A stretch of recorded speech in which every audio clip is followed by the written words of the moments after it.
At exactly 12:03 a.m., fireworks were still tearing to the Los Angeles sky.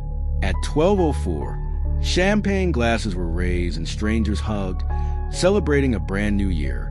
But at 12:05, inside a quiet guest house hidden behind iron gates and tall hedges, something went terribly wrong. Someone stopped screaming. No neighbors heard it.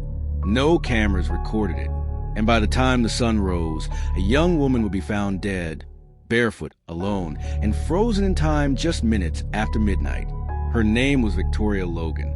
And what happened to her in the first moments of the new year was never meant to be understood. Before we continue, take a moment to subscribe to Mystery Chronicles. Stories like this disappear quickly, but the questions they raise stay forever. The housekeeper arrived just after 7:18 a.m.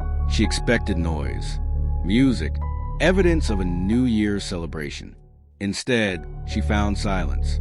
The main house was empty. The guest house door was unlocked.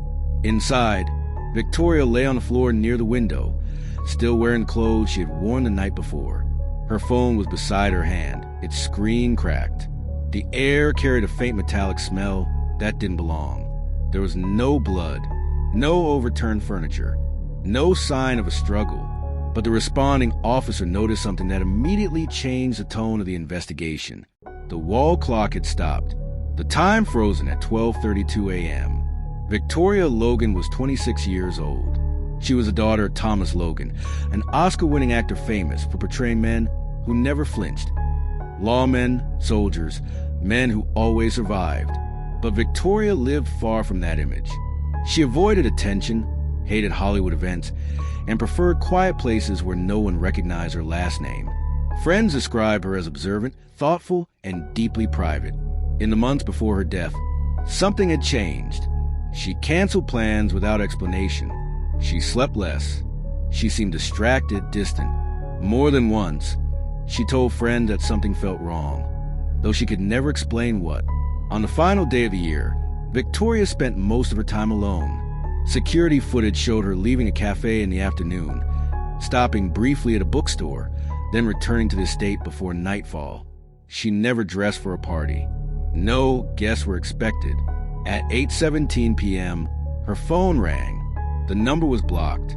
She stared at the screen for several seconds. Then she let it ring. Later that night, she sent a message to a friend. It was short and unsettling. "If I don't come by tomorrow, check on me." She never explained why. At 10:47 p.m., a vehicle entered the property. This was unusual. No visitors were scheduled. No party was planned. No name was logged at the gate. What the cameras captured was brief and incomplete. The vehicle's headlights turned off before it fully stopped, as if the driver didn't want to be seen. For minutes later, every security camera went offline. Later, officials would call it a temporary system failure. But in years of records, the system had never failed before, and it never failed again. From 10:51 p.m. to 12:32 a.m., there is no visual record of what happened. But the scene inside the guest house told its own story. Victoria's shoes were placed neatly near the door. Her jacket was folded and set on a chair. Nothing was scattered. Nothing suggested panic. This was not chaos. This was familiarity. Whoever was with her that night was someone she trusted enough to let inside. Victoria's phone revealed something chilling. At 11:58 p.m., she began typing a message.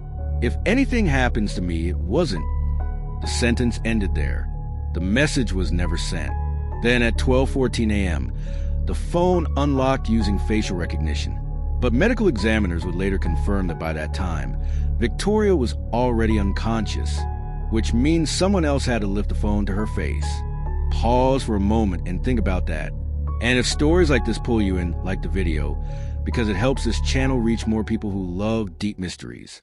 The official cause of death was listed as accidental overdose, but the toxicology report told a different story. Victoria had traces of a rare sedative in her system, one that acts quickly and leaves the body fast. It causes confusion, muscle weakness, and paralysis. The kind of drug not sold legally, not prescribed casually, and not found in pharmacies.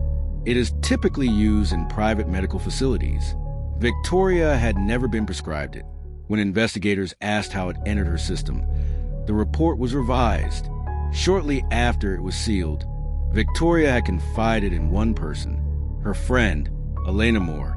Elena told investigators that Victoria believed someone was watching her, someone powerful enough to stay invisible. Elena agreed to give a formal statement. She never did. 2 days later, she boarded a flight out of the country. Her phone went offline. Her social media accounts vanished. She has never spoken publicly since. Thomas Logan never addressed the public. No interviews, no press conferences, no statements. The funeral was private. He arrived late. He left early. Some say his silence was grief. Others believe it was fear or knowledge. Who arrived at the estate at 10:47 p.m.? Why did the cameras fail at the exact moment they were needed most?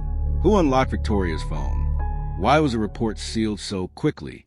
Officially, the case is closed. Unofficially, it never was. Every New Year's Eve, fireworks still light up the hills of Los Angeles. People count down. They celebrate new beginnings. But somewhere behind locked gates, a small guest house remains untouched. And a clock, still frozen at 12:32 a.m., has never been repaired. Because some moments aren't broken, they're preserved. If you believe some stories deserve to be remembered, subscribe to Mystery Chronicles. Share this video, leave your thoughts in the comments, and tell us what you think really happened after midnight.